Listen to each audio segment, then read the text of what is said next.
আমার আজকের এই এপিসোডে মূল চরিত্র দুজন, একজন নয়, দুজন। এই মধ্যপ্রদেশের বিজেপি মন্ত্রী মানে ইতিমধ্যেই ভারত বিখ্যাত, আপনারা সবাই প্রায় জানেন। অবশ্য আমাদের কি হয়, মেমোরি শর্ট, স্মৃতিশক্তি দুর্বল, এবং বিশেষ করে আমাদের যে এই মিডিয়া, মেইন স্ট্রিম মিডিয়া, যাকে গদি মিডিয়া বলে, তারা চায় এই সমস্ত খবরগুলো ভুলিয়ে দিতে। যাই হোক, আপনাদের আরেকবার মনে করিয়ে দিই, কর্নেল সোফিয়া কুরেশিকে তিনি জঙ্গিদের বোন বলে অভিহিত করে নিজের পৌরুষ এবং ক্যারিশমা জাহির করেছিলেন। তারপরে কি হলো? তারপরে এলাহাবাদ হাইকোর্টে ঠোনা খেয়ে ঘেমে নে একসা হয়েছিলেন, সরি বলেছেন, দুঃখিত হয়ে কত কি বলবেন ভেবে পাননি। তাকে নিয়ে আমি আগে একটা এপিসোড করেছি, আপনারা যদি চান নিশ্চয়ই দেখে নেবেন। তার কথা একটু বলবো প্রথমে, তারপরেই দ্বিতীয় কুশীলবের কথায় আসছি। এই দুজনকে নিয়েই আমার কথা আজকে, একটু অপেক্ষা করুন।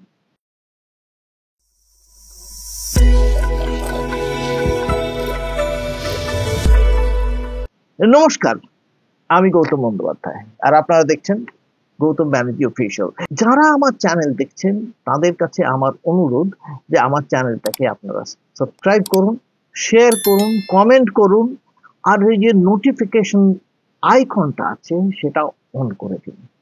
এটা আমার অনুরোধ, বিশেষ অনুরোধ।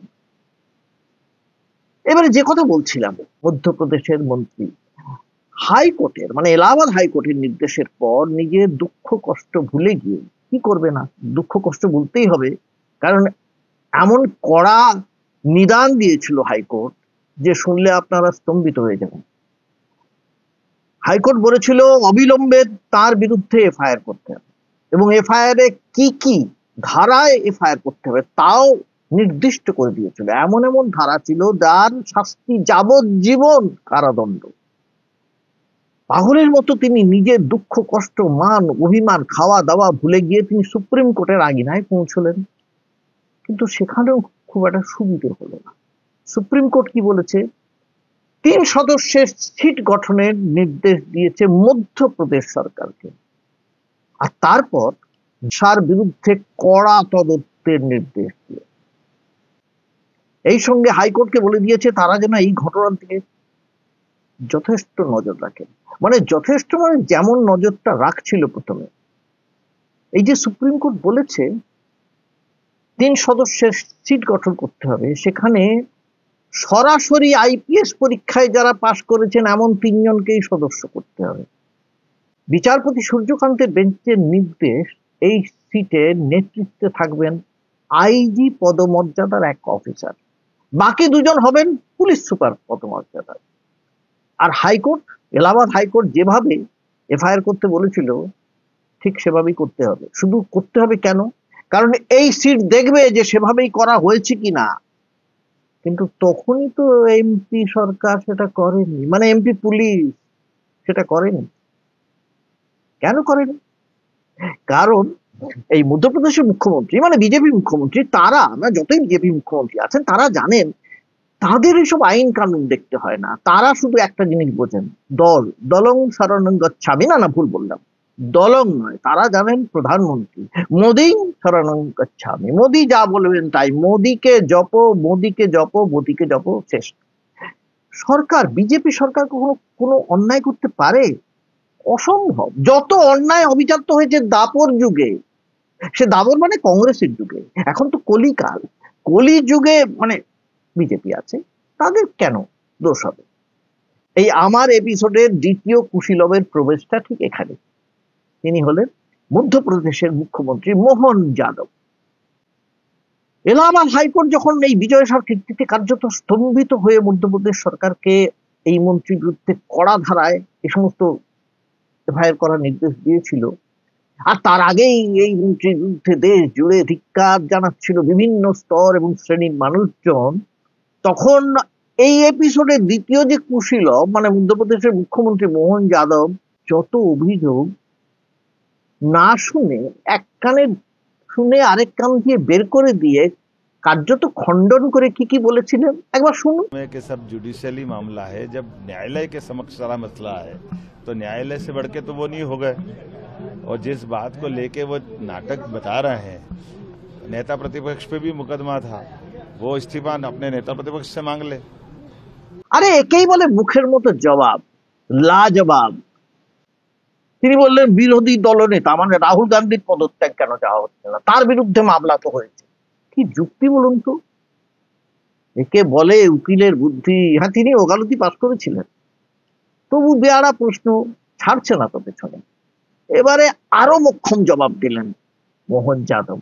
শুনুন। कांग्रेस कभी बाज नहीं आएगी। कांग्रेस अतीत में इलाहाबाद की घटना से याद करे कि इलाहाबाद हाईकोर्ट ने प्रधानमंत्री रहते हुए कांग्रेस की नेता श्रीमती इंदिरा गांधी के खिलाफ फैसला दिया। बदले में कांग्रेस ने आपातकाल लगवा दिया पूरे देश के लिए। হ্যাঁ, একেবারে পিছিয়ে চলে গেল। এলাহাবাদ হাইকোর্টের রায় শুনে ইন্দিরা গান্ধী জরুরি অবস্থা জারি করেছিলেন, মনে আছে আপনাদের? ব্যাস, হয়ে গেল। কিন্তু তা তো বুঝলাম। জয়সার ঘটনার সঙ্গে এই ঘটনার কি সম্পর্ক? আর দুর্মশাই কি সম্পর্ক? মুখ্যমন্ত্রী যা বলছেন শুনুন। এবার মোহন বাবু একেবারে 3 তালাকে চলে গেলেন। শুনুন। सुप्रीम कोर्ट ने फैसला दिया 3 तलाक का। उस 3 तलाक के पूरे मसले को बदलने का काम कांग्रेस ने सुप्रीम कोर्ट से हुए निर्णय के खिलाफ लोकसभा से निर्णय कानून बदलवा दिया। মোহন বাবুর কথা শুনে কি মনে হচ্ছে? এরপর হয়তো তিনি বলবেন বিজয় শাহ যা যা বলেছেন তার জন্য কংগ্রেসই দায়ী। না, সে কথা অবশ্য তারা বলবেন না, কারণ তাহলে আবার অন্য আরো কিছু মানে অস্বস্তিকর প্রশ্ন। নরেন্দ্র মোদীর বিশাল উত্থান, তার জন্য কি কংগ্রেস দায়ী? না না, এর জন্য কংগ্রেস দায়ী নয়, এর জন্য দায়ী ভক্তবৃন্দরা। ভক্তদের মধ্যে মুখ্যমন্ত্রী সর্বাগ্রে। কারণ মধ্যপ্রদেশে বড় নেতাদের পিছনে ফিরে তাকে সামনে নিয়ে এসে বসিয়ে দিয়েছেন কে? প্রধানমন্ত্রী। এককালে এবিভিপি থেকে আরএসএস থেকে আজকে তিনি মধ্যপ্রদেশের মুখ্যমন্ত্রী। কি করে হলেন? সবই তো নরেন্দ্র মোদীর কৃপায়। অতএব মোদী যাব মন। यशस्वी प्रधानमंत्री का ही तो निर्णय था, हमारी सरकार का निर्णय है कि हाँ, हम अपनी सेना से जवाब भी दिलाएंगे और बाकायदा बेटियों को आजादी के बाद पहली बार अपनी सम्मान के लिए सेना के साथ जोड़ करके समाज को दिखाने का काम भाजपा ने किया है। मैं मान के चलता हूं कि শুনলেন। কিন্তু সমস্যা কোথায় জানেন? এই 2 কুশীলবকে আদালত এখন নতুন করে পাঠ দিতে শুরু করেছে। এই যে বললাম খানিক আগে সুপ্রিম কোর্ট যা যা নির্দেশ দিয়েছে, এই কাজ তো করতে হবে মধ্যপ্রদেশ সরকারকে। এবং শুধু তাই নয়, সুপ্রিম কোর্ট বলেছে মধ্যপ্রদেশের ডাইরেক্টর জেনারেল অফ পুলিশকে না হলে ডেকে পাঠানো হবে, তার কাছে জানতে হবে তিনি এগুলো করেছেন কিনা, এবং আগেও যে এফআইআর করা হয়েছিল কেন করা হয়নি এই সিট কিন্তু জানতে চাইবে। কি বিপদ! আচ্ছা, বিজেপি মুখ্যমন্ত্রী কি আবার এই নির্দেশের জন্য মানে সুপ্রিম কোর্টের নির্দেশের জন্য কংগ্রেসকে দায়ী করতে পারবেন না? বলা যায় না, পারতে পারেন অবশ্য। যদি বলা যায় না, আবার এটাও ঠিক, যদি আবার মানে ওপর থেকে, বুঝতে পারছেন, ওপর থেকে বলা হয় না কথা বেশি বলো না, তাহলে হয়তো তিনি মৌনী থাকাই পছন্দ করবেন। পরবর্তী এই যে শুনানি আছে, মে মাসেই আছে, শেষের দিকে। সেদিন কি হয় আমরা দেখতে পাবো, শুনতে পাবো। তখন পর্যন্ত হয়তো তিনি মৌনই থাকবেন। নমস্কার, ভালো থাকবেন। আজকে এই পর্যন্তই। আবার দেখা হবে আপনাদের সঙ্গে পরবর্তী এপিসোডে। যারা আমার সঙ্গে আছেন তাদের প্রত্যেকের কাছে আমি কৃতজ্ঞ।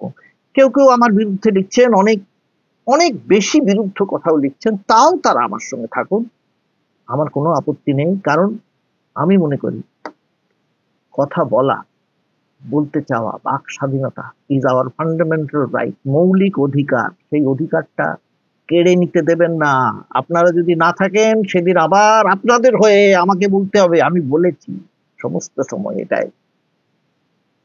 সেই জন্য বলছি আপনারা আমার সঙ্গে থাকুন। নমস্কার।